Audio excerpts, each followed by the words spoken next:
To the Dharma I go for refuge. To the Sangha I go for refuge. To the Guru I go for refuge. To the Buddha I go for refuge. To the Dharma I go for refuge. To the Sangha I go for refuge. Teacher, void destroyer, thus gone, fully and perfectly awakened Buddha, endowed with knowledge and good conduct, gone to bliss, knower of the world, helpsman or honorary beings to be tamed, supreme one, teacher of all gods and men, Buddha, void destroyer, glorious victorious one, Shakyamuni, to you I pay homage, make offerings and go for refuge. Teacher, void destroyer, thus gone, fully and perfectly awakened Buddha, endowed with knowledge and good conduct, gone to bliss, knower of the world, helpsman of honorary beings to be tamed, supreme one, teacher of all gods and men, Buddha, void destroyer, glorious victorious one, Shakyamuni, to you I pay homage, make offerings and go for refuge. Teacher, void destroyer, thus gone, fully and perfectly awakened Buddha, endowed with knowledge and good conduct, gone to bliss, knower of the world, helpsman of honorary beings to be tamed, supreme one, teacher of all gods and men, Buddha, void destroyer, glorious victorious one, Shakyamuni, to you I pay homage, make offerings and go for refuge. When you chief of men were born, you took 7 steps on this great earth and you said, I am supreme in this world. To you who were wise at that time, I pay homage. Completely pure body, supreme fine form, ocean of wisdom like a golden mountain, fame that blesses in the 3 worlds, supreme protector, to you I pay homage. Endowed with a supreme marks, a face like the stainless moon, a color like gold, to you I pay homage. The 3 worlds are not like you, who is free of dust, matchless one, endowed with knowledge, to you I pay homage.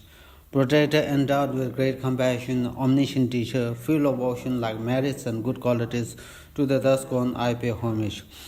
Through purity, free from attachment, through virtue, released from the evil gone limbs, unique, supreme, ultimate meaning, to the Dharma that brings I pay homage. From freedom, teaching the path, way abiding in the pure trainings, holy field, endowed with good qualities, to the Sangha also I pay homage. Do not commit any non-virtuous actions, accumulate virtue and goodness, subdue your own mind. This is the teaching of the Buddha. Like a star, a mirage, a lamp, illusion, drop of dews, bubbles, streams, lightning, and clouds, look at all conditioned phenomena as such. Due to this merits, having attained the state of all-seeing and thereby subduing the enemy of false, may I liberate my creatures from the ocean of existence, stirred by the wages of aging, sickness, and death. I pray to the chief of the Shakyas, whose body was formed by 10 million perfect virtues, whose speech fulfilled the hopes of limitless beings, whose mind sees precisely all objects of knowledge. Dhyata Muni Muni Mahamuni Yasoha. Dhyata Muni Muni Mahamuni Yasoha. Dhyata Muni Muni Mahamuni Yasoha.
last week we discussed about the the difference between calm abiding or calm abiding and special superior insight, right? So now we discuss about the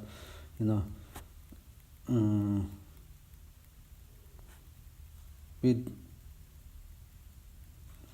no, last week we talked about the entity and the nature of calm abiding and the nature of the special insight or superior insight, right? Now we make so today we continue with the what makes distinguish between calm abiding from special insight, right? Yeah. So I will read, right? So one of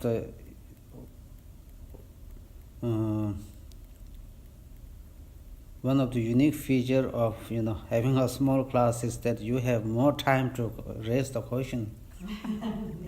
Right? In the crowdy, some big masters coming and then crowdy, no time to raise question. So this you can one of the best opportunity to gain. Yeah. Okay. Yeah. From the lesson. Right.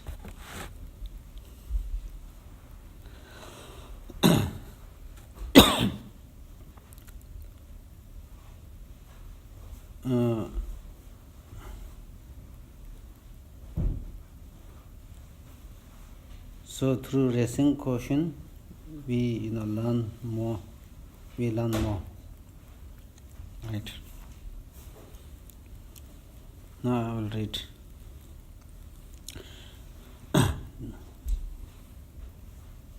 The assertion by some that the mind abiding non-conceptuality without an intense clarity factor is calm abiding. Right?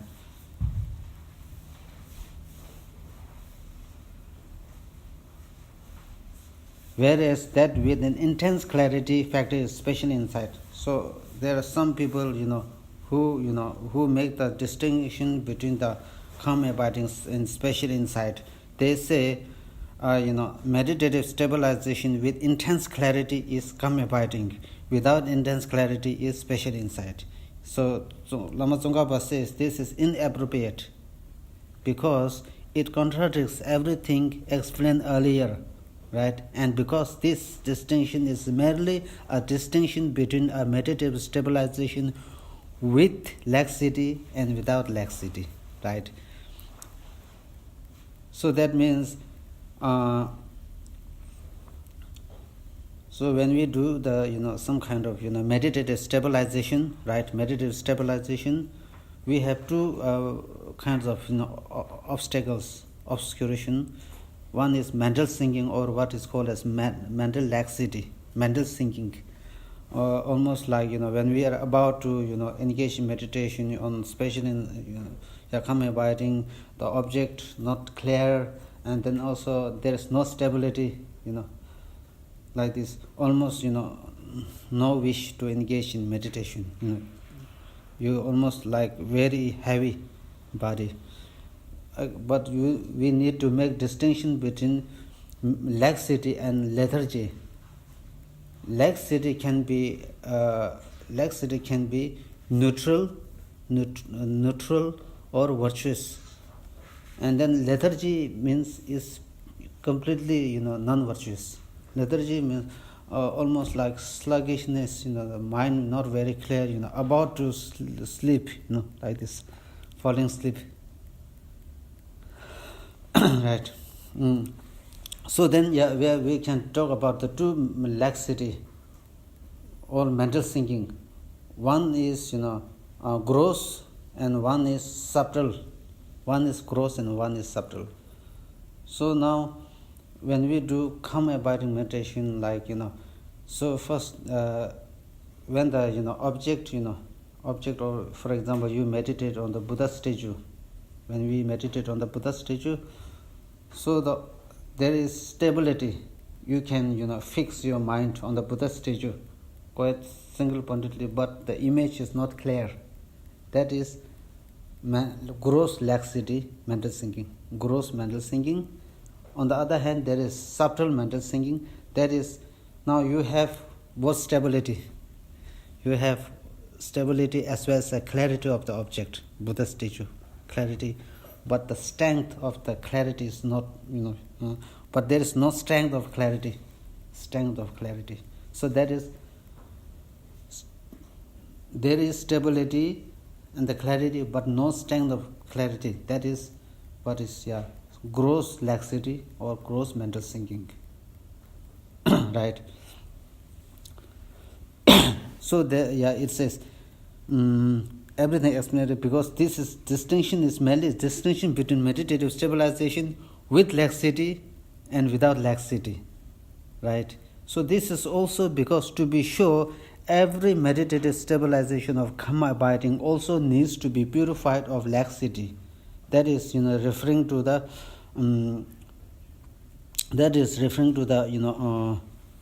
karma abiding also needs to be purified of laxity, means both gross laxity and subtle laxity. And in every meditative stabilization that is free from laxity, the clarity factor of mind will definitely arise. That means, now, in every meditative stabilization that is free from gross laxity, here it says gross laxity, that refers to the gross mental thinking. Gross mental thinking, the clarity factor of the mind will definitely arise, right? Because we already discussed gross laxity, there is stability but no clarity of the object. There is stability but no clarity of the object. So long as the free from the gross laxity, the clarity factor of the mind will definitely arise. Very clear. Right. So like this. In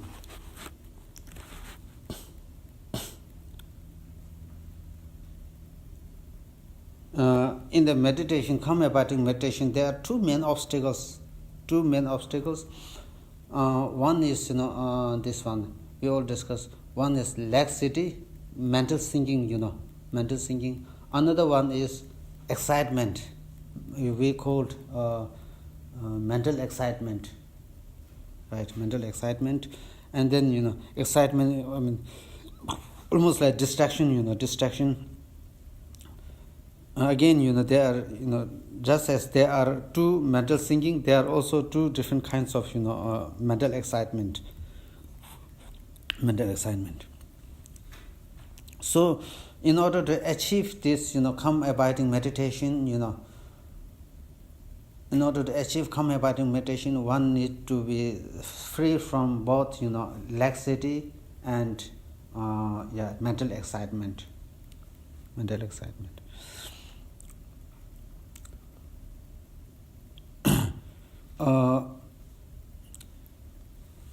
We can recognize, we can identify the gross laxity, but it is difficult to identify the subtle laxity, because when there is subtle laxity, you think there is certain degree of because there is certain degree of clarity and stability. You think this is a very profound meditation, and then you confuse with this and keep on meditating on this. Actually, what you are doing is you are because it's a laxity, then you are attracted by this kind of clarity and stability, that finally you become almost the danger of becoming dumb person, and in the worst case you can take a rebirth in the lower limb. So that's why we need to differentiate clearly. In order to differentiate, we need to understand that what is explained, right?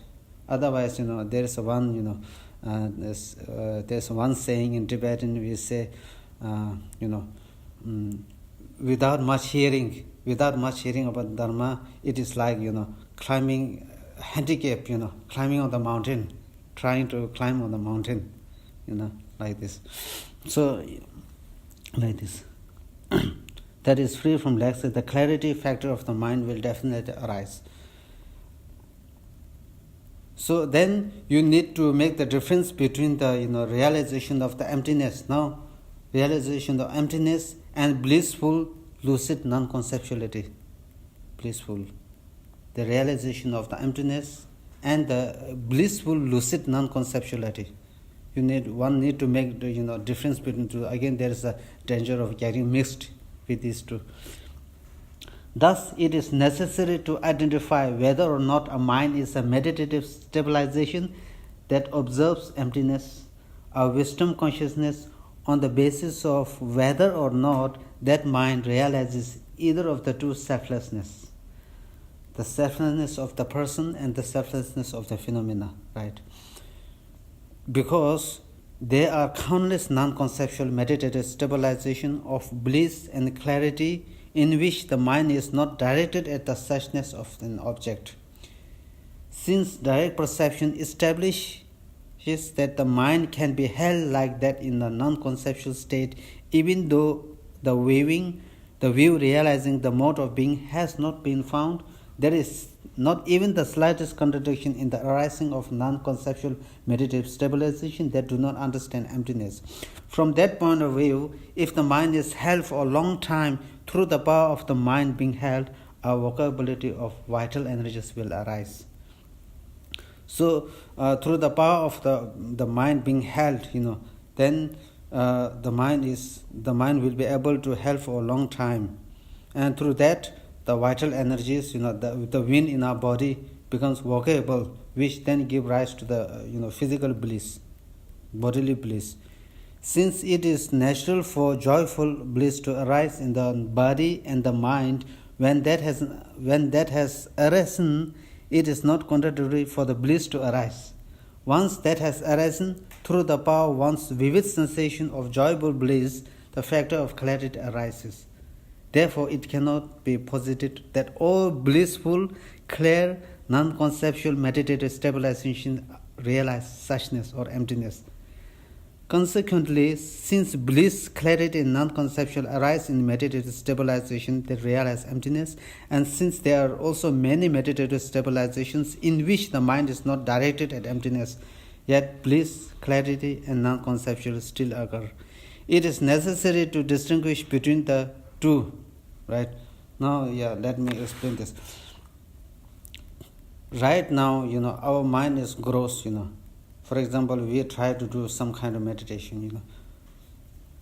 The mind during our waking state, in everyday life, the mind during waking state is always gross state of mind. When we go through the sleep, mind becomes more subtle. When we faint, go into coma, becomes more subtler. Then finally, when we die, becomes the most subtlest mind. So, at the gross mind, it is you need a lot of training you need a lot of training to focus on the object. But then, when the mind becomes more subtler, it easily gets mixed with the object. This is one of the unique, feature of the subtlety of the mind. With the subtle mind, it easily mixes with the object, like, placing water on the water. If you place water on the water, you cannot differentiate, right? So right now, for example, we try to meditate on something, Buddha statue. You need a lot of effort, Sometimes you forget the, image. Sometimes you feel sleepy. Sometimes do not want to do meditation. So there are a lot of obstacles. That that interferes mind from absorbing into the object.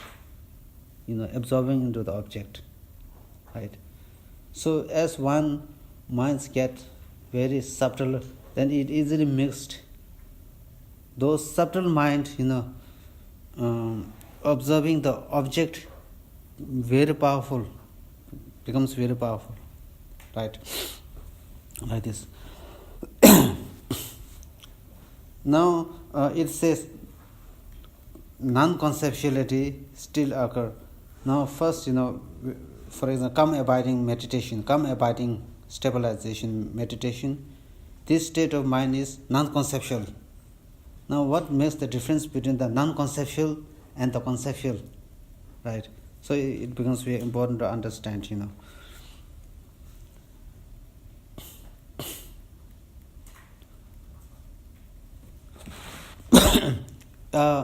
all our eye consciousness, now my eye consciousness, I see all of you. What I see is my eye consciousness, and ear, I hear some music inside my ear, right? So this, what I hear is actually the ear consciousness, So all the sensory perceptions, right? Sensory perception. Now I see some movie, for example, I see some magic show, and then I get, magic show, and I'm completely impressed by the magic show. So all these, sensory perceptions are non-conceptual. Because, why non-conceptual is, I can see you directly with my eye, right? Now on the other hand, I give this book to you. Can you please, can you please bring this book to me? We have, few books, over there. Can you please bring it to me? And then you have some image here, and then you are going there to collect that book with this image book. So this thought is conceptual thought, because you don't have, the real book with the image on this your hat. Then you go to collect. Sometimes you bring the mistake book to you. Right? So this is all the conceptual thought, what we call as discursive thoughts. So, for example, when we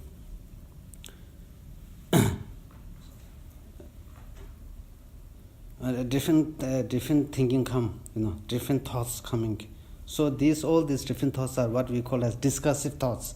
The main, obstacle for meditation, like this. Again,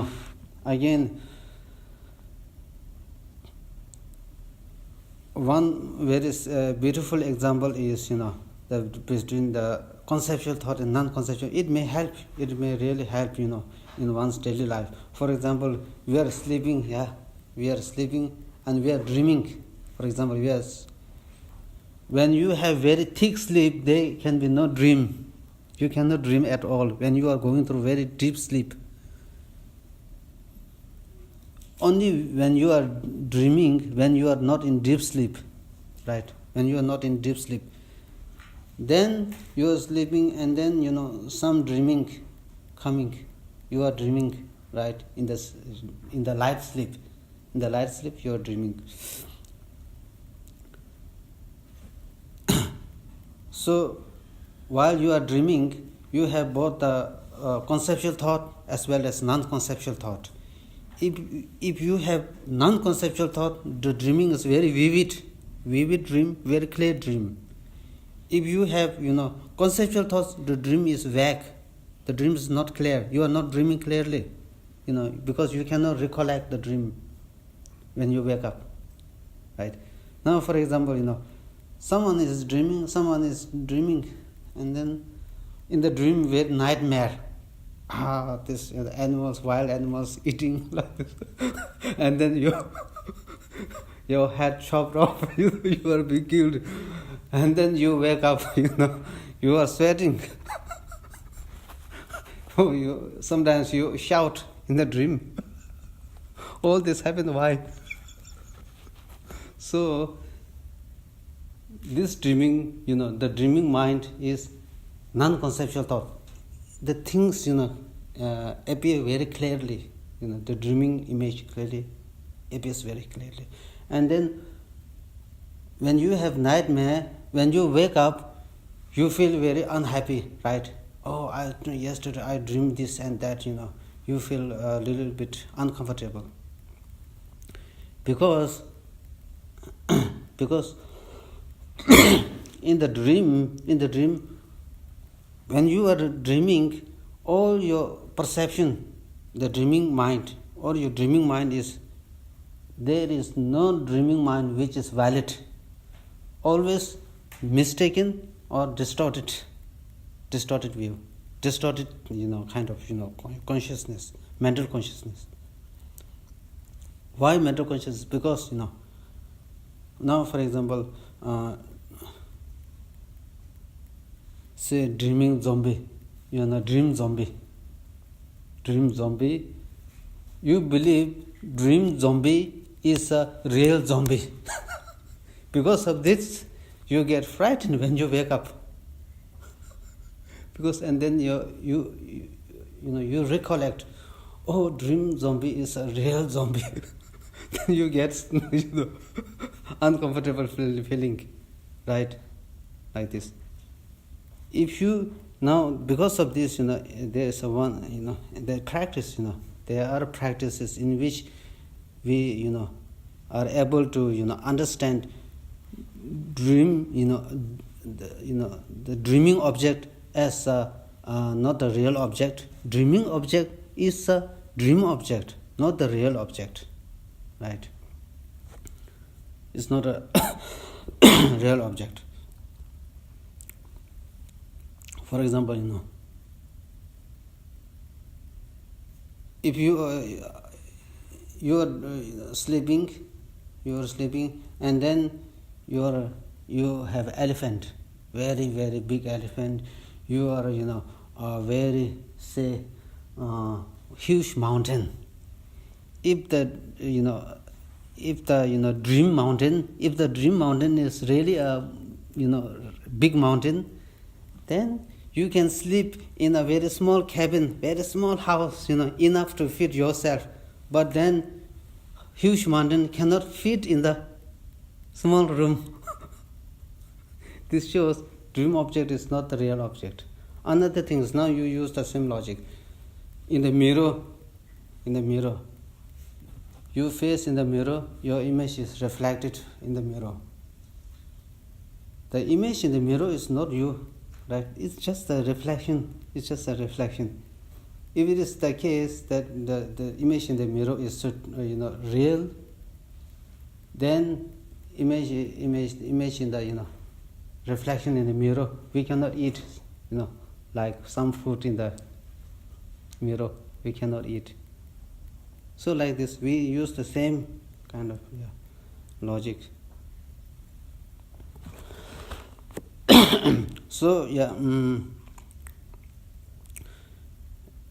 like people, people talk about the dream, right? So they talk about the dream, and then some they place the significant and the importance of the dream, But in the Buddhist teaching as a whole, one of the best example that things, the things are not real, we can prove through the dream, because dream is not the real, so the things are not real. So like this. But then in the dreaming state, you can we can divide the whole night into the three parts. So you sleep, for example, at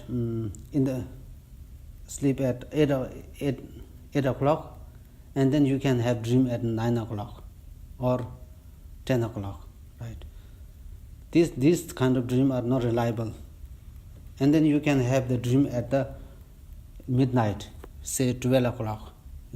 So the dream for example, you sleep at 8 o'clock, you can have dream at 9 o'clock or 10 o'clock. We say this is what we do in the daytime, some kind of habituate. And then you can have dream in the middle of the night. So this dream is not reliable. And then you can have dream at the dawn. So according to one master, the dream at the dawn is quite reliable. quite reliable. And then according to the Tibetan medicine, for example, you can have some dream which indicates that you are going to have this disease. That again, this Tibetan medicine, according to Tibetan medicine. So like this. So dreaming at the dawn time, actually not that 100% reality, but there is some element of truth. You can rely on the dream at the dawn time, like this. Then we can understand, when you are sleeping, but then due to maybe some very karma also plays a role. For example, in some people can dream of the town burning. When the person wake up, the town really burning. Maybe some karmic connection. It's possible. Like this. So there are many interesting things like this.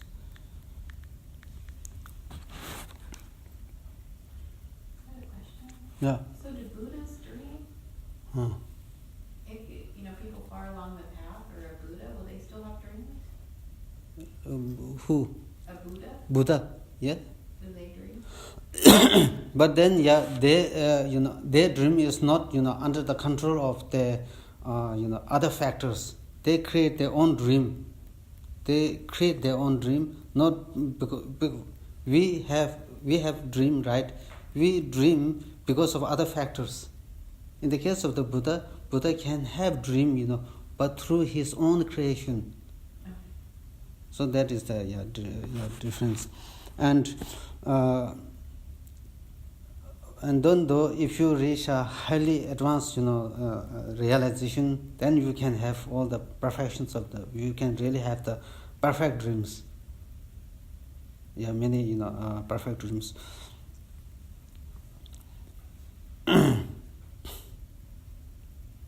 That again there involves some practice. For example, to give a small example, when the great the great Tibetan translator Marpa, when he was the day when his most beloved student Milarepa was about to come, he had a dream. What he dreamed is there's one stupa. One stupa. In his stupa, that stupa has small stain, So, Narobai appeared in his dream. You need to remove that, stain, dirt from the stupa, and then the, light shines forth.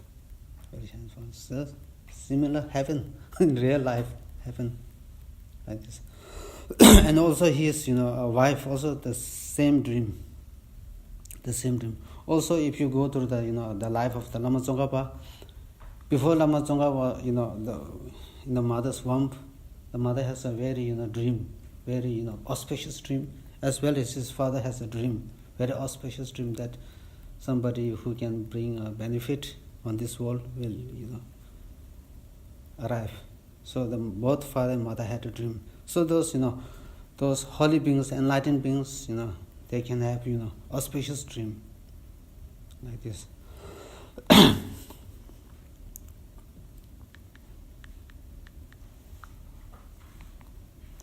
And then also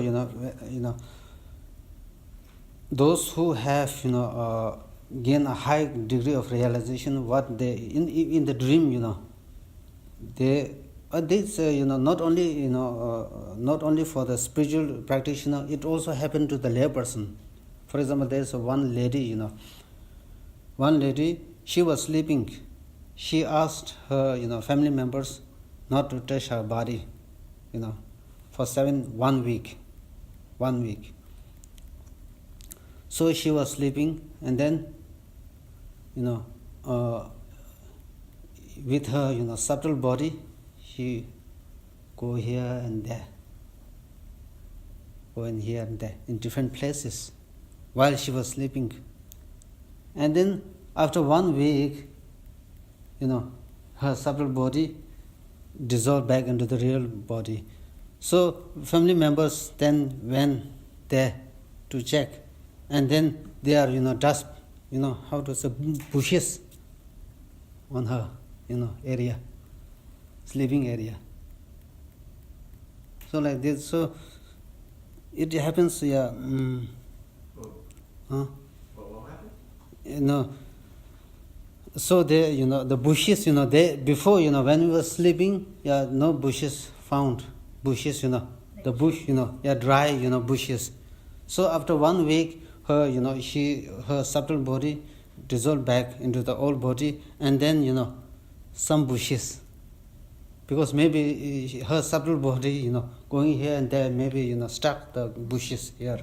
So, she brought it here to her own sleeping place. Oh, on her actual body. Not her actual body. No, the actual body had plant material on it. Yeah, actual body, the real body, stuck some, like this. And also, very interestingly, for example,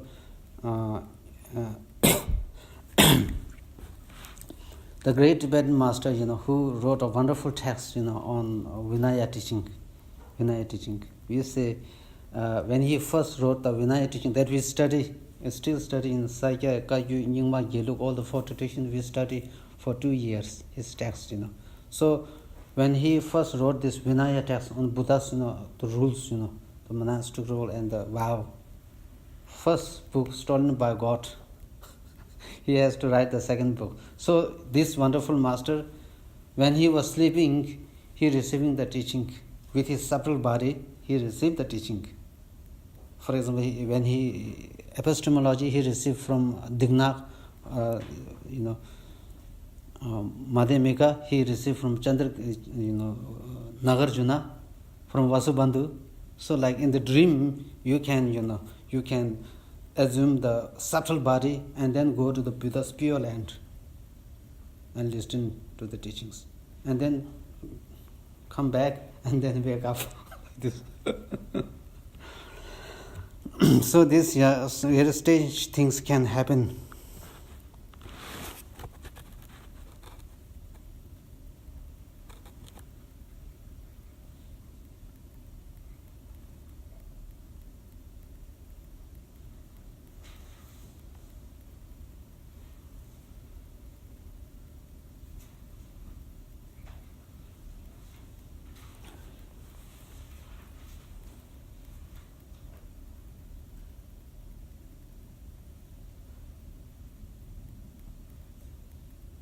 Chanya, one Mongolian scholar, he is blind. He's a blind, and then what happened is Buddhist text, text loose page. He over there on different places. He scattered on different places, and then with his dream body again he is reading the text, all his text. But then he was also able to arrange in an order way, although he's a blind, order way.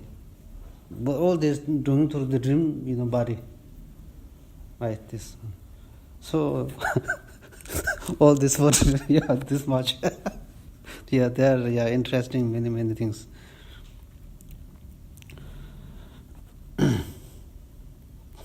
So like a difference between the conceptual and non-conceptual, right?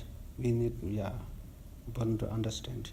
Also, if we really, able to, to do this, and then, especially, when we are dreaming, sometimes, not a good, the good dream, and then you can understand, because we are grasping, we are clinging the dream image as a real image. Because of this, when we wake up, immediately either you have, comfortable feeling, right, or uncomfortable feeling. So we can, dream object is not the real object. Then it gives you a sense of, sense of ease, Oh, there is no need to worry, Otherwise, so strong in the dream time, the grasping is so strong. Even wake up, this some your trace is there, you feel unhappy. Like this. So is it the same then that the way we're grasping at the image in our dream, is that what we're doing when we're waking up? Are we grasping at things the same way that we're grasping to our dream objects? That's right.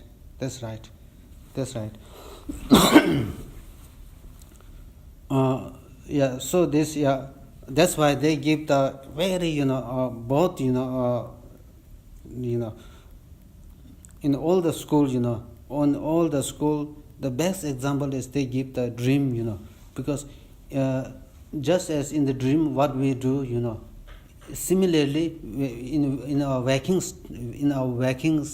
state, for example, this phone, in our waking state, this phone is not absolute. It is nearly dependent origination. But then in our waking state, we believe this as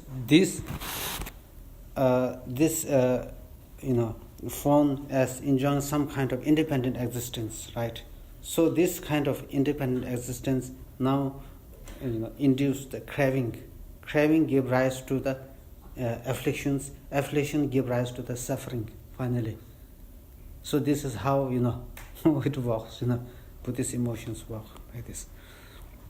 So no, for everything, yeah.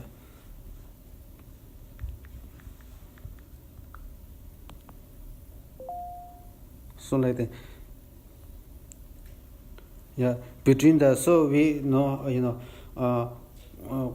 non-conceptual perceptions, we see the objects directly, nakedly, but then conceptual thoughts, we don't see the objects clearly. There's image, we see the see the image through the medium of the image. We see the object through the medium of the image, right?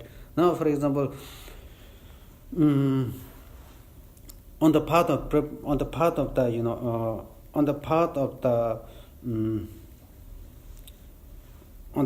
the preparation, there are 4 kinds of preparation, right? So first, there is the duality.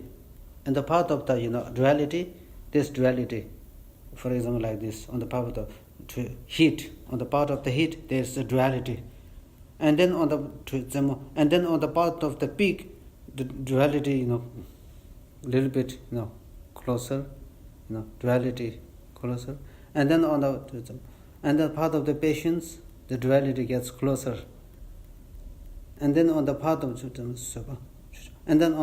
the supreme, object and mind placing like water on water. You cannot differentiate. And then on the path of seeing, now there is a direct perception, direct, non-conceptual, direct perception. So there is not a single duality. No. The duality of inherent existence, the duality of the distance, the duality of the conventional reality, all dissolved, right? And then like this, then wisdom directly realizing emptiness. So this wisdom now, It's the duality of conceptual and non-conceptual? Yeah, the duality. There are 3 kinds of duality. For example, right now my mind is very gross, right? For example, this object to my mind appears as something inherent existence, independent existence, absolute. I think, oh, they're very nice. This form, there's not a defect. How come, like this? So, there's appearance of inherent, or something absolute. So there's absolute, and then there is then there is the appearance, the duality of conventional reality. So this phone is, of course, conventional reality. Then there is the appearance of conventional reality, and then there is the appearance of the how to say, the distance. My mind and this phone, I see some distance. One is here and one is there. So distance. So at the on the path of the seeing, all this duality dissolved. There is no more duality because the mind, your mind pierces into the emptiness. Not a single duality over there. Like placing mind on a mind in the deeper way, placing water on a water like this. You cannot difference what is water like. So there's a complete absorption and dissolution of the duality, three forms of duality. Right? Understand? Yeah. So like this. So there is this. Then when these three duality are dissolved, then your mind becomes very, very powerful. Then it really serve as an antidote, very strongest antidote for the grasping. Yeah, grasping. Now I come to know it. So yeah, we talk about the conceptual and non-conceptual, like these things. So again, it is very important to understand conceptual and non-conceptual, right? Conceptual and non-conceptual.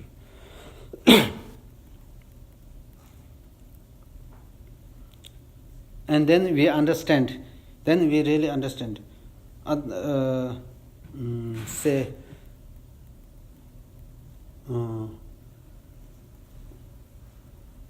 For example, there is some teachings like exploring one's own nature of the mind. Some in ancient time the people will introduce you. I want to know who I am. So the masters tell them, go and search where you are. Just go. Then they try to see who they are. By investigating their mind. Investigating the mind. So who is suffering? Who is savior? Who is protecting oneself? So they finally come to the mind. Then they come to the mind, and then through the blessing of the master, then they some kind of realization comes. But then if we really were to achieve the enlightenment, or some say if we really want to achieve the everlasting joy and peace, no more suffering, because no more suffering, everlasting peace. In order to achieve the everlasting peace, the real, when I say everlasting peace, not a temporal peace, something you can trust, a reliable peace forever.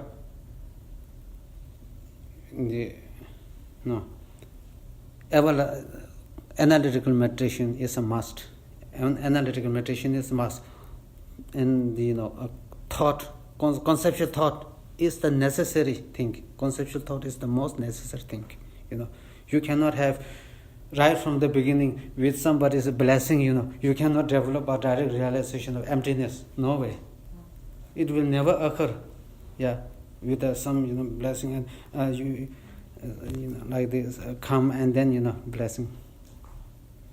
Never happen, because we clearly know, because what really causes someone go through suffering, what really someone goes through the problem is because of the one's own ignorance or confusion state of mind.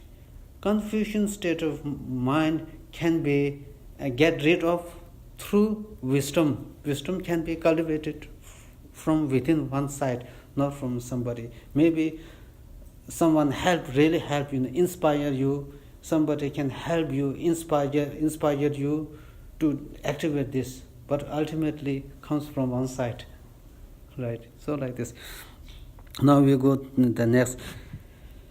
The reason why both come abiding and special insight needs to be cultivated, right? Why it is necessary? Now it says, why is it not enough to cultivate either come abiding or special insight? Why it is necessary to cultivate both? So it says we need to cultivate. it says, to illustrate this, when you light a butter lamp at night in order to look at the murals, on the murals, if the butter lamp is both very bright and does not flicker due to wind, you will see the painted figures very clearly. However, if the butter lamp is not bright, or if even though bright it flickers in the wind, you will not see the forms clearly. Right? So that's very true. Now you see, so that is, you need both calm abiding and special insight. Right? Now, for example,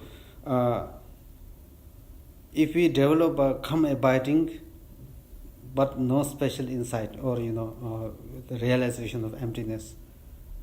Now, of course, when we develop calm abiding, of course, we can calm down. What makes us suffering, what makes us a problem. We can calm down those conditions which makes us to suffer, which make us to go through the problem. Calm down, the conditions come down. But then, because there is no special insight, support of special insight, the condition is ready to, activate. For example, the seed, dry seed, it will not grow because there is no, conditions. If you put some water, take care, it will grow. Similarly, we, although, temporarily, when we achieve calm abiding, temporarily these negative emotions and, destructive emotions or disturbing emotions, calm down to a certain degree, But then if we are not careful, it will activate. It will activate, right? For example, since beginningless lifetime, I have achieved calm abiding limitless time. You also achieve calm abiding limitless time.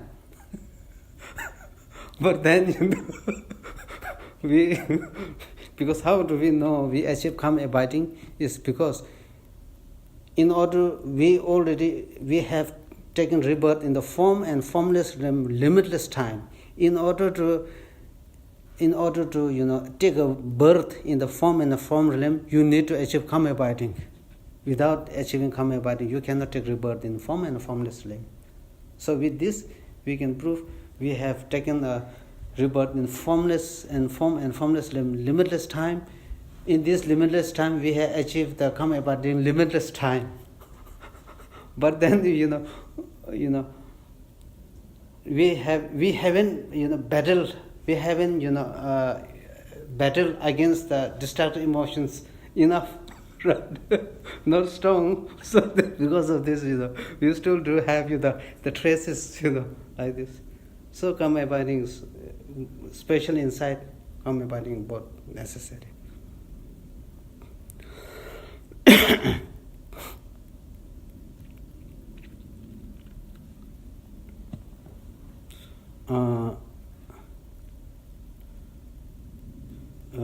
We know Vabhishika school of thought, the lowest school of thought. In Buddhism, Buddha taught the four tenets, four schools, Vabhishika and Sautrantika,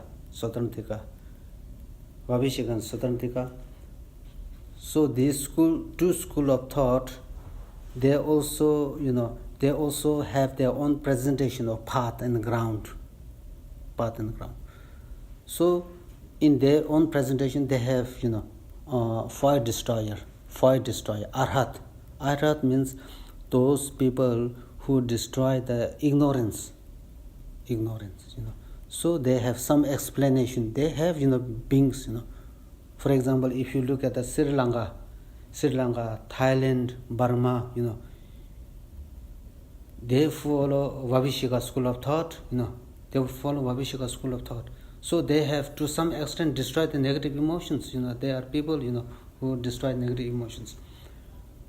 But then what happened is, from the high school of thought, that is the Madhyamika, Prasangika Madhyamika school of thought. From their understanding, they still have not destroyed the negative emotion. So what happened is, now they think this, Arhat, fire destroyer, they think, oh, I have completely destroyed the negative emotions. I have completely destroyed the ignorance. Now I am happy. Now they think I have liberated from samsara or suffering. I have liberated. What happened is, so they think this way. So they are, quite enjoyable. But then when the death comes, when the death comes, because they have not destroyed the root of the confusion and ignorance,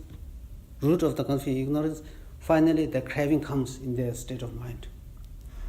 Then they believe, oh, I think I have, destroyed negative emotions. How come I develop craving? Buddha say that, if you destroy negative ignorance, I am liberated. But now I am not liberated. The ignorance is taking over in me. So they develop disbelief in Buddha. This disbelief caused them to take a rebirth in lower limb. And this is explained like this. So like this. Again. So what we are trying to tell is, with calm abiding, we can pacify the destructive emotions, the unhappiness state of mind, temporarily, but not lasting. Because in order to destroy the things, we need to remove from the root, from the seed imprint. Then you are totally liberated. For example, as a sign, some arhat, when they are taking a walk, all of a sudden they jump like this. They jump and then they playing. This is the clear indication that they have not overcome the seed, the imprints. And then some bodhisattva, when they are eating, they get distracted. So there's a clear sign that they have not destroyed the imprints. Like this.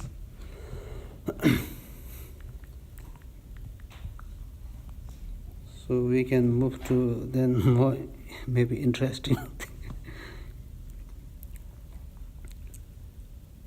So explaining the meaning, So we discovered the illustration, right? Likewise, with respect to viewing the profound meaning, if you have both the wisdom unmistakenly ascertaining the meaning of suchness and the imperturbability of a mind that stays on its object at will, you will see suchness clearly. However, if you do not have the wisdom realizing the ultimate reality, despite your non-conceptual meditative stabilization in which your mind remains unscattered, you will not be able to realize the ultimate reality. However much you familiarize yourself with meditative stabilization, right? So if you do not develop calm abiding, you just have clarity of the, you do have special insight, wisdom realizing emptiness. Then you do not see the ultimate reality clearly. So one time His Holiness the Dalai Lama said in Dharamsala, in school in Dharamsala, when he was giving teaching, he said he is almost, he realized emptiness. But since he has no time, because he traveled around the world, he has no time, so he has not developed calm abiding. I have enough excuse. You don't, those people, students, you cannot have enough excuse. I have enough excuse because I travel around the world, no time to do, to develop calm abiding. But of course, he say, I have developed, special insight, which really, to some extent, he see things appear as mere illusion, mere illusion, like this. You will not be able to realize the mode of being how much you familiarize yourself with meditative stabilization. On the other hand, if you have the view that understands selflessness but lack the firm meditative stabilization in which the mind remains single-pointed, you will not be able to clearly see the meaning of the ultimate reality. Therefore, both calm abiding and special insight are necessary. So Lama Tsongkhapa's final solution is, therefore, both calm abiding and special insight are necessary. He said, it is not enough, calm abiding, calm abiding alone, special insight alone. Even, those Indian sadhus, and they can develop calm abiding. They do have, calm abiding meditation. And also, calm abiding. Therefore, both calm abiding and special insight are necessary. So, although when we develop a calm abiding, there are many advantages. There are many benefits. So, for example, like you can your body become very light. As light as the feather, bird's feather, and also you can also fly in the sky, and you can also pass through the wall like this. But then you come abiding, because your whole body is changed, to some extent changed, and then you can also. But the greatest advantage is that you remain very calm, no matter what external situation is, you still remain quite calm because you have pacified this, you have pacified those destructive emotions which makes things unpleasant. So we pacified to some extent. So this is the greatest advantage of having cultivated the calm abiding meditation, right? This one.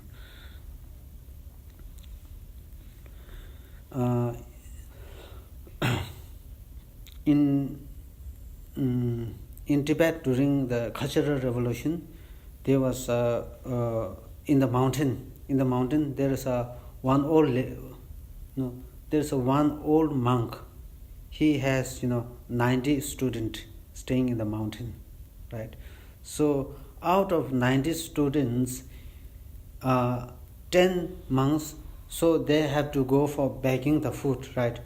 10 monks flying from one sky to another sky, another mountain to another mountain, because in between there are rivers flowing, huge river flowing. So they are, flying in the sky from one mountain to another mountain.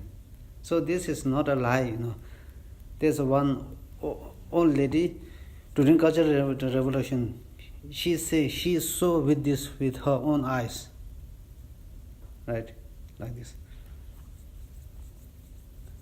So then,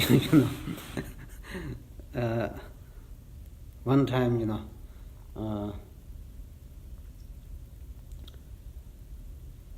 there's a one father and his son, plucking in the field, and then the sun was, saw in the sky, sun, Minerva flying in the sky, and then the son say to the father, look, somebody is flying, in the sky.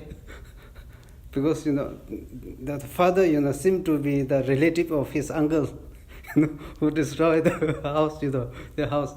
So father, look, somebody is flying, don't see it. The father said, don't see it. This guy is the traitor, the son of the traitor son of the mother, the son of the traitor mother. So that.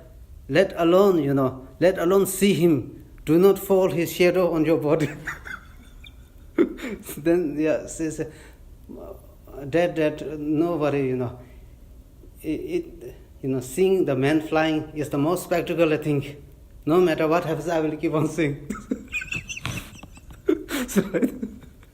So he achieved calm abiding Minerva, so he was able to fly. So the body becomes light. Yeah, your body becomes almost like cotton, it says, like bird's feather, very, very light. Do beings people who've had calm abiding, do they eat? Then, they don't, need to maybe not rely on the gross food, Because one of the also, after you achieve the calm abiding, even for 1 month, 2 months, no physical tiredness.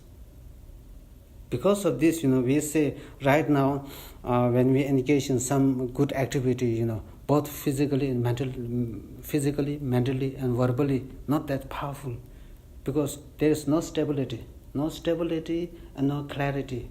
Because of, once we achieve the calm abiding, now everything becomes more constructive, more powerful, like this. And then there is, when you achieve in. When you want to do meditation single-pointedly, then you can focus on months after months. So this is the unique, of the calm abiding, right? Yes. Therefore, both calm and special insight are necessary, right? Yeah. So there are many, these benefits of the having achieved the calm abiding. So yeah, each one, I cannot, describe in great detail. In now relating to the scriptural passage, the text also says, with special insight alone divorced from calm abiding, the yogi's mind is distracted to other objects, and like a butter lamp in the wind, it will not become stable. When the butter lamp is in the wind, it come here, and when the wind come, the butter lamp go here. When the wind come from other direction, it goes the opposite direction. So similarly, one's mind, if it is distracted, it go distracted that way, distracted other side, go distracted to the other side, not stable, right? It will not become stable. This being so, the light of wisdom will not shine forth very bright, which is why you should rely on both alike.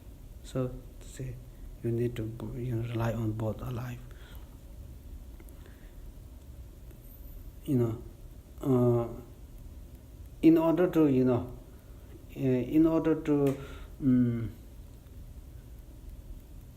to destroy the root of ignorance, calm abiding alone is not sufficient. Especially insight, wisdom, realization, emptiness not sufficient. Both is necessary. Both are necessary. Divorced from calm abiding, the yogi's mind is distracted to other objects, and like a butter lamp in the wind, it will not become stable. This being so, the light of wisdom will not shine forth very bright. Which is why you should rely on both alike. Through the power of calm abiding, the mind will not moved by the winds of conceptualization, like a butter lamp placed away from the wind. Through special insight, you abandon the stares of all the inferior views, so that others do not affect you anymore. It is like it has been set forth in the Moonlight Sutra, right? So this. So calm abiding meditation, right? Calm abiding meditation. And then there are, different kinds of meditation, different forms of meditation, right? And then one kind of meditation there is what is called as, non-conceptualization, the meditation of no conceptualize. This kind of meditation, flourished in Tibet during the 8th century. There is one Chinese, Chinese expounder. There's one Chinese expounder. He visited Tibet. So he visited Tibet and he propagated his, philosophy. The philosophy, the practice known as non-conceptualization meditation. So then, he propagated this to the extent of even in the queens, the sons, all, attracted by this kind of meditation, right? So then, the great, Tibetan emperor, King Trisong Detsen developed a doubt, if this is really an authentic meditation or, comes from Buddha or not. So he invited the great Indian, top master, the Nalendra top master, Shanti Rakshita. Shanti Rakshita sent his student Kamaleshala to Tibet to challenge him. Now all the people gathered, on the other side there's a Hashang, his name was Hashang, Hashang, those people who held his view. On the other side there's a masters, Kamaleshala, the Indian top scholar Kamaleshala. Kamaleshala emphasizes that, Kamaleshala emphasizes hearing, reflection, meditation should go one by one order. Right from the beginning, you cannot conceptualize. So that they debated heavily. They debated, and then it says, Hashang lost the battle. Hashang lost the, debate. And then, he finally, it says, he ran away. He ran away, and while he ran away, he left his one shoe. The shoe, left. And then Hashang predicted, still in the future there will be some minor who held my view. Like this. And then the king says, from now onwards, in any part of Tibet, if there is anyone who held this kind of non-conceptual view, will be punished severely. Like this. So it is from that point of time, then the Buddha Dharma, the India flourished directly. From India brought to Tibet directly. So like this. And then in that meditation, what happened is, what they say is, do not think, do not conceptualize anything, whether it be positive emotions, whether it be negative emotions, do not conceptualize, because conceptualize is the root of your problem, all the suffering, The moment you think something, it gives rise to another thinking, it gives rise to another, endless thinking. This will give you stress, the problem, depression, everything. They say like this. So, they say, blank your mind. You stop thinking about the past, stop thinking about the future. Whatever emotions you come, forcefully, try to abandon it, like this. So this kind of meditation. On the other hand, we can also talk about the meditation, Dzogchen meditation, Dzogchen. So people think they almost look like similar, because in Dzogchen meditation, you try to, also cease your past thinking, present thinking, remain at the present moment. Stop the future thinking, future thoughts, past thoughts, remain at the present moment. So when you remain at the present moment, what happens is the mind, it allows you to identify the clarity of the mind, luminous nature of the mind. Right? You prolong the duration. You prolong the duration like this.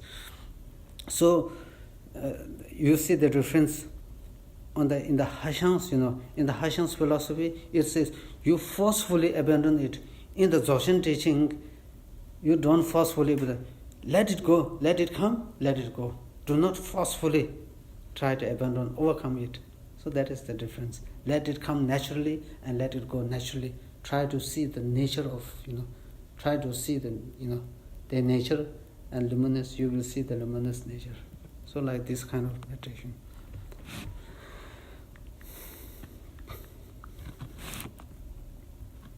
And then, you see, divorced from calm abiding, the yogi's mind is distracted to other objects, and like a butter lamp, the wind will not become stable. This being so, the light of wisdom will not shine forth very bright, which is why you should rely on it.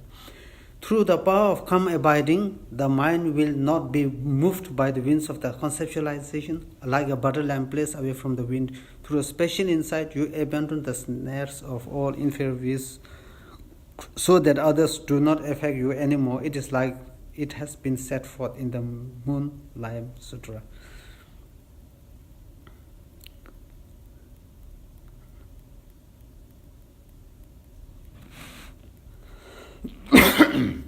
one very, unique thing is the, I believe, first, we develop a calm abiding, any kind of calm abiding meditation. For example, in solitude, do some kind of meditation, long time meditation. And then, because you do not hear alone, you also implement it. Then you come to the troubled society and the troubled world. You come to the troubled world and see the, situation. If your mind is not stable, you are impressed by these other, external things. However, if your mind is stable, other factors will never ever affect stability of your mind. So I'm surprised by his Eminence Chunde Rinpoche, right? You see, whether it be good situation, unpleasant situation, pleasant situation, he is always same person. Sometimes not happy, sometimes not good, like this. Always, at the same mood. This is surprising, right? Even, no matter how far we say, 1 month good, but then other month change. But he's, all stable at all the time, like Mount Everest, all the time.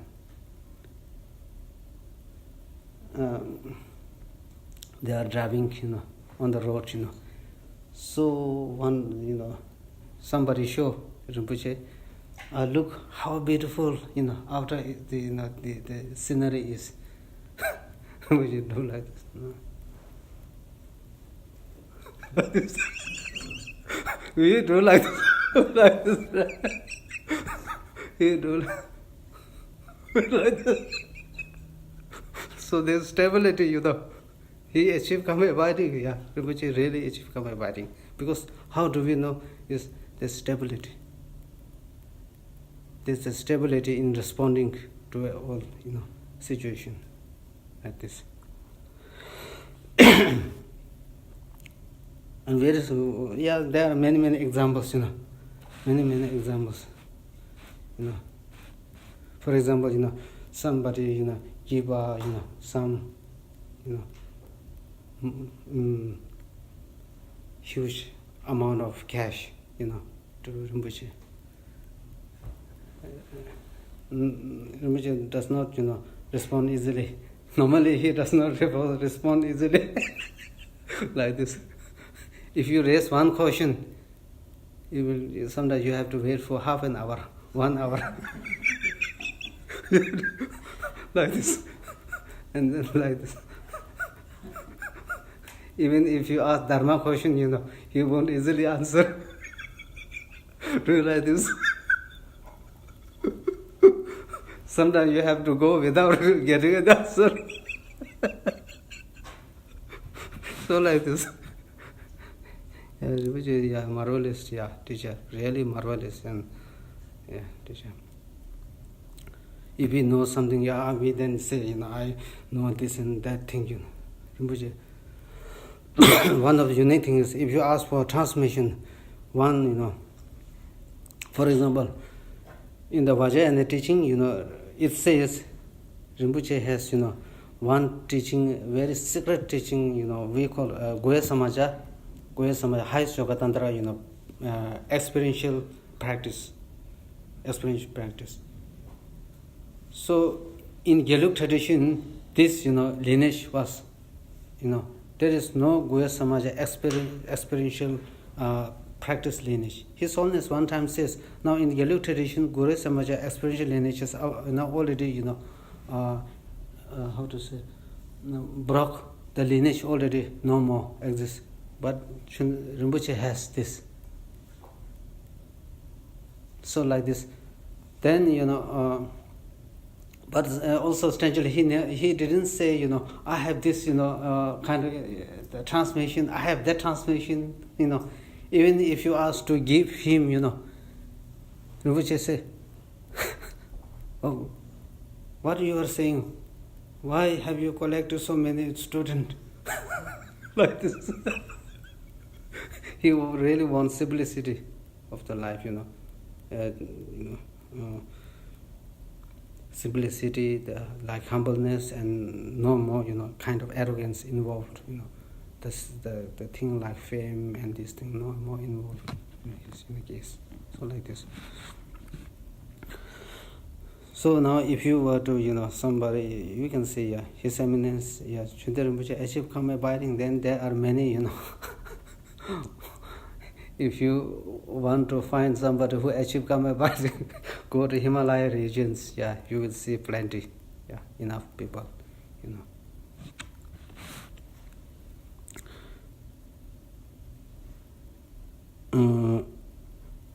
where is through calm abiding power, you will be immovable. Through special insight, you will be like a mountain. So, immovable mountain. This one book, immovable mountain. Right. So, if you investigate with wisdom, that is thus conjoined with the meditative equipoise of calm abiding, without unevenness, due to laxity and excitement of the mind, you will know the teaching of reality. With that intention, it says in the compendium of teaching, when your mind is in meditative equipoise, you know the reality as it is. Now, again, this is again very important, calm abiding on special insight. Right? Now we see, we already know the examples, right? For example, if there is unpleasant situation, right? Unpleasant situation. Now, in order to solve that, any problem, unpleasant problem or any problem, in order to solve that problem, we need we need to think. We need to have the holistic outlook. So, holistic outlook means you are able to see the situation from all the 4 angles or 8 dimensions, right? Now, this it is like so able to be able to see the things from the holistic outlook is like a special insight, right? Now, in order to develop that outlook, you need the support of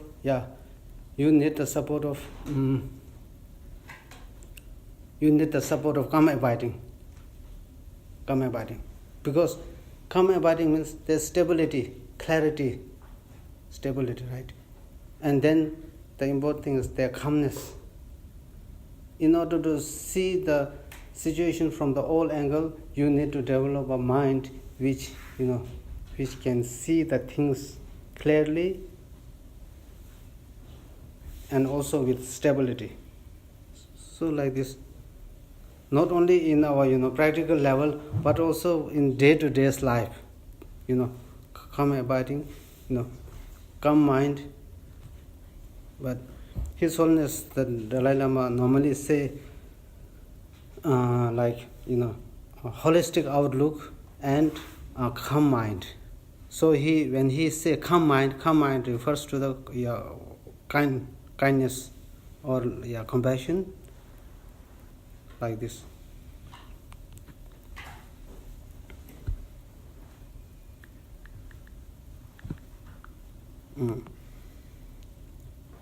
So, through calm abiding power, you will be immovable. Through special insight, you will be like a mountain. If you investigate with wisdom, that is thus joined with meditative equipoise of calm abiding without unevenness, due to laxity and excitement of the mind, you will know the meaning of reality. With that intention, it says in the compendium of the teaching, when your mind is in meditative equipoise, you will know the reality as it is. Because to see the reality, you need to have the calm mind. When you have the calm mind, then you really know the reality. you know how to deal with the situation from the different angle, not with only one-sided angle. From stages of meditation, yeah. Since the mind is unsteady like water, there is no calm abiding. There is no abiding without the basis of calm abiding. A mind that is not in meditative equipoise cannot know the reality as it is. The Bhagavan also said, reality is fully known as it is by a mind in meditative equipoise. Yeah.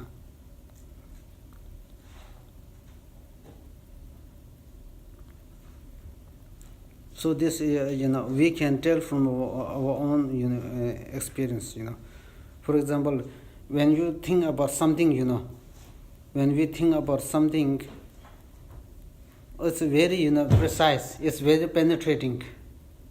In the Debung monastery, there is one, great master. He already passed away. Yeah. So when he think about the teaching and some meaning, it almost took him 5 hours, 6 hours, like this. Even, when somebody go, he don't notice. Too immersed, too immersed. What they're doing here, he have no idea who is doing. So like this, So like in this kind of calm abiding, need the same, same.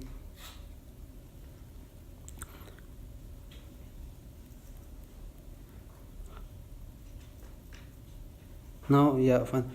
Now then, how doing something virtuous has great power once calm abiding has been accomplished.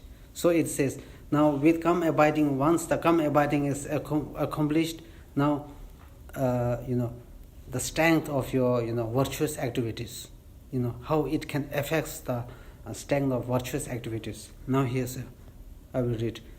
When you accomplish calm abiding, not only does it counteract the fault of your wisdom consciousness, wandering off while correctly investigating selflessness. The fault of distraction to other objects stops for all analytical meditations that you do with wisdom of individual analysis on impermanent. Now say impermanent, law of cause and effect, law of karma, the disadvantages of cyclic existence, love, compassion, training in the mind of enlightenment, and so forth.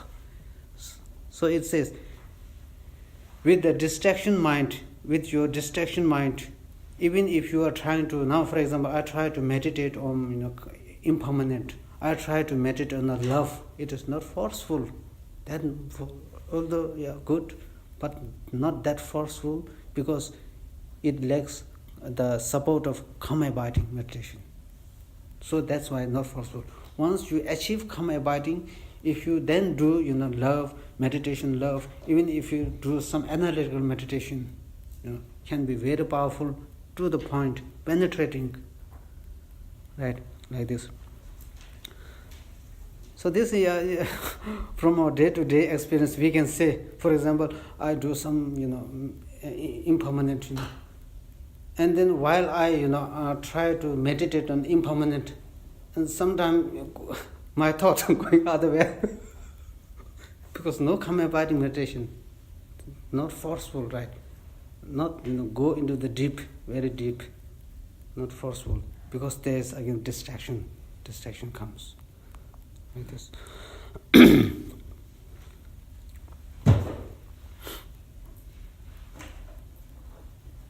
Now for example, let us take an example of compassion.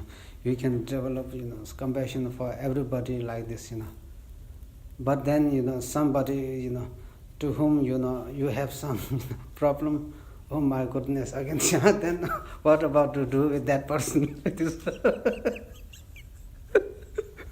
I can direct all my compassion. So like this, again this kind of that distraction come. Compassion training the mind of enlightenment and so forth. Then since you get involved in each individual object, whatever it may be, without being distracted to something else, everything virtuous you do is very powerful. Yeah, everything you do is very powerful. As long as you have not obtained karma abiding due to predominant distracting to other objects, any virtuous practice you do will be weak. It is as it says in the engaging in the bodhisattva conduct. A person whose mind is being distracted is in the fangs of mental afflictions. The seer taught that recitation, ascetic practices, and so forth, even if engaged in long, are pointless with a distracted mind. So if somebody, yeah. So this is Tsongkhapa's, Lama Tsongkhapa's, teaching.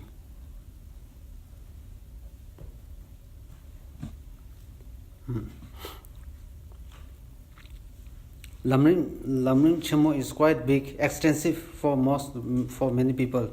So he tried to, I think this is the very important text. He really, work hard. Yeah. Yeah. Now, how the order of karma abiding special insight is definite. This has 3 points. Now, some they first achieve special insight first and then karma abiding next. So it says, you should have order, you should have order. There is some order, go through.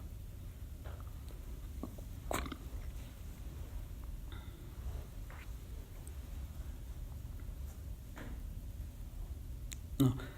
The first, the actual order. The second, explanation of how karma abiding is a precondition for special insight. Setting out and responding to an objection. Right. Now it says the three actual order. Which come first? If you were to given us, if we were given to to follow, which come first? Karma abiding or special insight. Right. So it says, having understood, so this is a guide to the Bodhisattva way of life, that quotation. Having understood that special insight, conjoined with karma abiding, destroy the afflictions, first seek karma abiding. So then, it is very clear. We first do karma abiding meditation, right? Thus, you first accomplish karma abiding and then cultivate special insight based on it. Right? So special insight come after the karma abiding, it says. The explanation of how karma abiding is a precondition for special insight. So it is a cause, main cause. This has 3 parts: setting out an objection, the response to it. Now somebody raised the question here. Setting out an objection, if you meditate observing emptiness from the beginning, since you have reality as the observed object of karma abiding and special insight will arise simultaneously, so that the two do not need to be subsequential. Yeah, somebody say special insight. Somebody can meditate on emptiness. With karma abiding. So in a way, one achieve both karma abiding and special insight simultaneously. So why then need order? Yeah, like this. Question has been raised like this. Now this is the answer. With regard to that, you may wonder. In stages of meditation one means Kamaleshalas, So Kamaleshala, he defeated, Haishang in debate. So then he wrote how to do meditation. He composed a wonderful, text on how to do right meditation, right, like this. So in stages of meditation one, its object of observation is infinite. Karma abiding object of observation is indefinite. The observed object of karma abiding is said to be indefinite, right? And as explained previously, both phenomena and reality are among the objects of come abiding. When it comes to come abiding, you can take any object, you can do any, object on your mat. You can do the animal, you can do the watch, everything. You can, take as your object of observation, come abiding, right? Are among the object of come abiding. Therefore, it should actually be all right to understand the meaning of selflessness and then simultaneously generate both come abiding, a meditation, observing that understanding due to which the mind does not get distracted, and special insight, observing emptiness. Why first seek come abiding and then cultivate special insight? Somebody, we can do, now take the impermanence of this iPhone, the emptiness of this phone. I take this emptiness of this form as my object of come abiding meditation. Now I meditate, right? And then I do this kind of meditation, and I achieve both special insight as well as come abiding, focusing on the emptiness of that. So the opponent is saying, why you need subsequent, since you can achieve both at the same time, right? So the answer goes. This has 3 points. The response to it: for an understanding of emptiness and a mere experience of mental transformation to arise, prior come abiding is not necessary. For an understanding of emptiness and a mere experience of mental transformation to arise, prior come abiding is not necessary, it says. Now this is the manner in which come abiding precedes special insight. For an understanding of the view realizing selfness to arise, prior come abiding is not necessary, because the view is also seen to arise in the absence of come abiding. For an experience of mental transformation concerning that view to arise, prior come abiding is not necessary either, because even without come abiding there is nothing contradictory in an inexperience of mental transformation arising through familiarization with repeated analysis by means of individual investigation. If it were contradictory, it would absolutely follow from the same reason that the experience of mental transformation arising with respect to impermanence, the fall of cyclic existence, or the training in the mind of enlightenment also depends on come abiding. So you got it.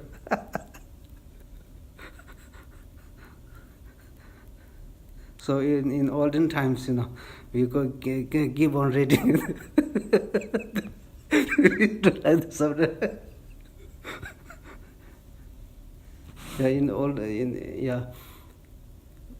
When in olden times, people, so elderly people are invited to schools, Tibetan schools, to give some lectures on dharma teaching.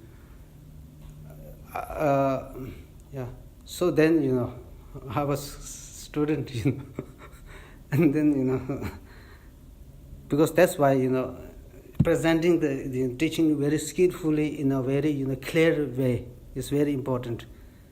So in there, somebody,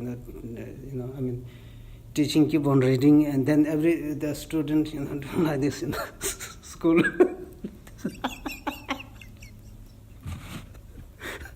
So this happened there, like this. But then, later on, now the presentation of, become very nice, very good, like this. Participation for an understanding of view, realizing selfness to arise, prior come abiding is not necessary. So now it says, now this is the manner in which come abiding precedes special insights. Come abiding precedes special. For an understanding of the view, realizing selfness to arise. So it says, to understand the emptiness, to really understand the emptiness, come abiding is not necessary. It says, it's not a prior factor, just to understand, if you were to develop the special insight, come abiding come first. Karma abiding come first, and then you cultivate the spiritual insight, the realization itself. Just to understand the emptiness, karma abiding, is not the necessary factor to be cultivated first. Right? Prakrama is not necessary because the view is also seen to arise in the absence of one. Because without karma abiding, we can meditate on emptiness. You meditate on emptiness, I meditate on emptiness, right? So then why karma abiding necessary? Like this. So you can understand it without karma abiding, but can you realize emptiness without karma abiding? Understanding, so we can talk about three wisdom, right? Wisdom gain, understanding of wisdom gain through hearing, understanding of wisdom gain through hearing, the reflection of wisdom gain through reflection, and then there is now the last one, experiential. The experiential wisdom gain through meditation. So out of these three, the first one, karma abiding, is not necessary. Either karma abiding, and then in the third one, in order to develop the direct the kind of experiential of wisdom, karma abiding go first. Right? Yeah, this. That really makes sense. That really makes, just to understand the impermanent, just to understand the preciousness of human rebirth, karma abiding. Yes, of course, karma abiding very good, very help you, but not that necessary, right? Necessary. And then, in order to develop the real experience, in order to deeply heartfelt, moving experience, now karma abiding is necessary. Karma abiding, in order to develop the perfect understanding, perfect realization, a deep conviction from the bottom of your heart about the preciousness, the human rebirth, the impermanent, the emptiness. Now karma abiding go first, like this. For an experience of mental transformation concerning the view to arise, karma abiding is not necessary. So therefore, it's very important. Here is said, for an experience of mental transformation, if you want to transform your mind, karma abiding is not a necessary factor to transform your mind. To transform your mind, you need to analyze. We need to analyze. We need to examine the object, right? So they say, if it has to make sense that even to transform your mind, if we need to do your karma abiding, very difficult. And then, in the society, very difficult to produce contributing member, because we all have to achieve karma abiding first. Right? Like this. Nothing contradictory in the experience of mental transformation arising through familiarization with repeated analysis by means of individual investigation. If it were contradictory, it would absurdly follow from the same reason that the experience of mental transformation arising from respect to impermanence, the false of cyclic existence, or the training in the mind of enlightenment also depends on karma abiding, right? So these say not depend on reflection on impermanent, reflection on training, mind training, impermanent, emptiness does not necessarily depend on karma abiding. So we all can do meditation on impermanent, impermanent. Very, you see, very precise. Tsongkhapa make a very precise, accurate. Through this, understanding, many of our doubt dispelled. Yeah. Otherwise, in early Tibet, everything mixed. In one seat, before Lama Adisha came to Tibet, any single person on one seat, just on one seat, cannot practice perfection of Wisdom Sutra and Vajrayana on the one seat. Lama Tsongkhapa says it is very possible that on one seat one can practice without harmoniously harmoniously. Sutra and Tantra harmoniously. He say, in early Tibetan, those, monk, those pure Vinaya holder, they criticize Vajrayana teaching. Those practitioners of Vajrayana, they criticize. So there's like, cold, hot and water, cold and hot, uneven, hot and cold concentration. So then Lama Tsongkhapa, Lama Adesha came, and then after that, Lama Tsongkhapa came, he made things very clear, something that we're ready to eat. So right now we understand all this because of Lama Tsongkhapa. We understand, very precisely, not, okay, sometimes no, okay, not like this. Very precise, he make, this is that, like this. So you see. Or that training of mind. The manner in which come abiding needs precise special insight. 12, right? 12, 10, right? 10 to 12. Oh. How many we have? It's 10 to 12. 10 to, we have 15 minutes, right? Just tell me. You still want to do meditation? Yeah, we are going to do, yeah. We 12:15, right? We stop it. Yeah, then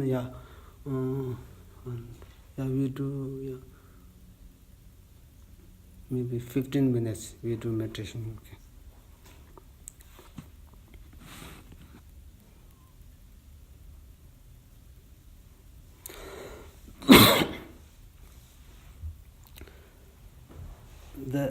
The reason why Lama Tsongkhapa wrote all these things, is he can write directly, he can explain directly the practice. He can do that right from the beginning, no more, explanation. He can do that. But then, the practitioner, on the part of practitioner, maybe when do some, doing some meditation, and then some doubt come, a lot of doubt. How now this coming, how to deal with this kind of problem? So he is making things very clearly, like this, making things clearly, because there, different kinds of thinking, different kinds of thoughts may, arise. So under such circumstances, how to deal with this, problem? So he explaining the method, how to do this. Right? The manner in which come abiding needs to precede special insight. What then is the manner in which come abiding precedes special insight? The manner. Here, so if you have some question, you can ask, then I will leave here. If you have no question, I will read a little bit. Yeah. Then I will step. Yeah. Earlier you talked about laxity and subtle laxities, and it was hard to recognize subtle laxities. So how would you recognize that?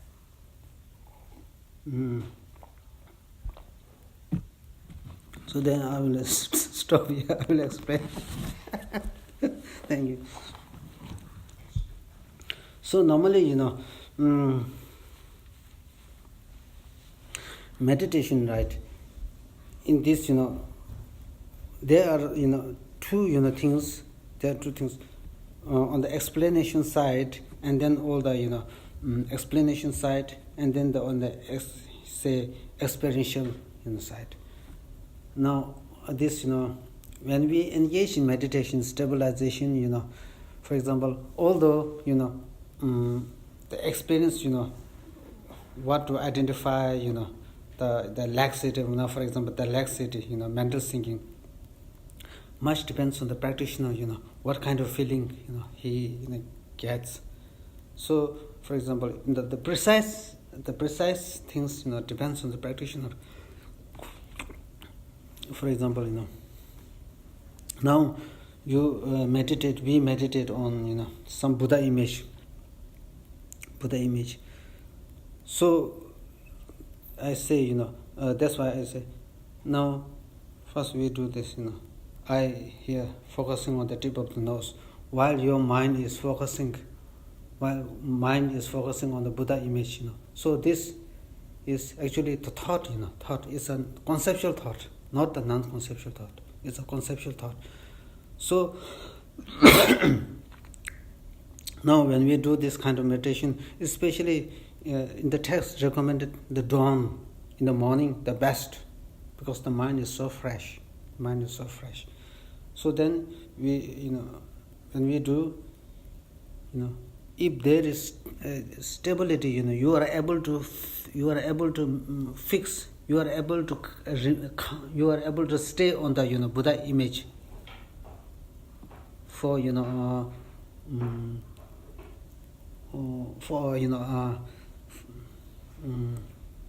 for quite well. When you are able to fix your mind on the Buddha image quite well, then there is a stability.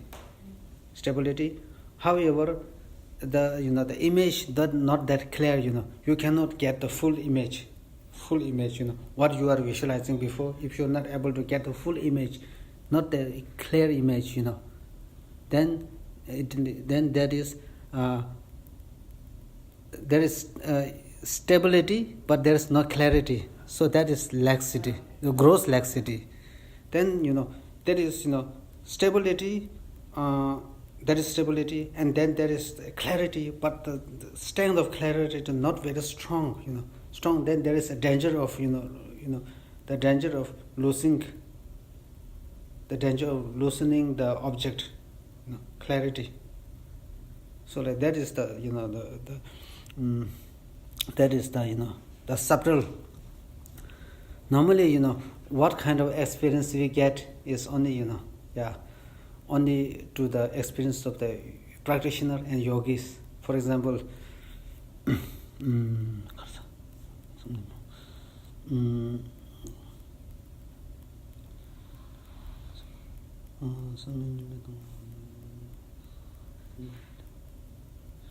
some they say the meditation, that meditation, when they try to explain meditation beyond the elaboration.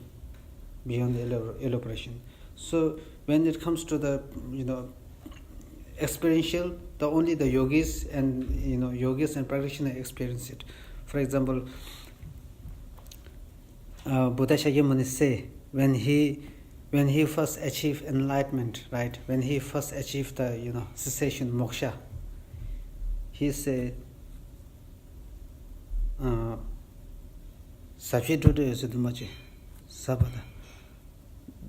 something that I have found is very profound, free from all the elaboration. It's a clear light, and it's not composite, uncomposite. It's like nectar-like. So this kind of the phenomena that I have found, when I try to explain it to others, nobody will understand this. If I try to explain, nobody will experience it, nobody will understand it. So without telling them, I will live, I will do my own meditation. So that means the practitioner himself enjoy. When it comes to experience level, the person, for example, the emptiness, the phenomena called emptiness, which is beyond elaboration. You cannot, if you realize emptiness, if you say what kind of feeling you get, only to the experiences level, he can only tell. Other people, cannot write down in description how bliss the person experience. Yeah, so it is beyond verbal description, like this. Only the person himself experience it. He can, when he try to express it, he cannot express it. Only at the level of the experiential, like this. So now we have to, I think, better do some kind of coming by meditation.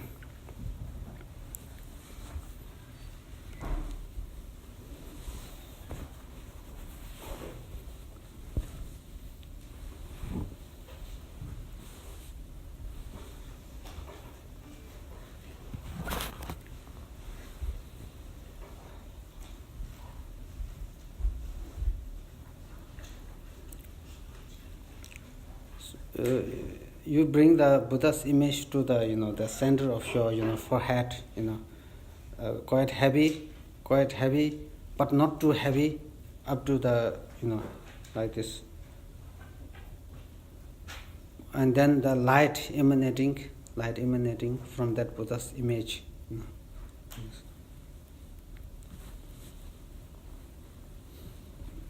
Sorry, is it right hand on top of left or left on top of right? Yeah, right on the top. Yeah.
Yeah.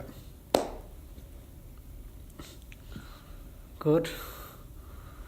Good experience.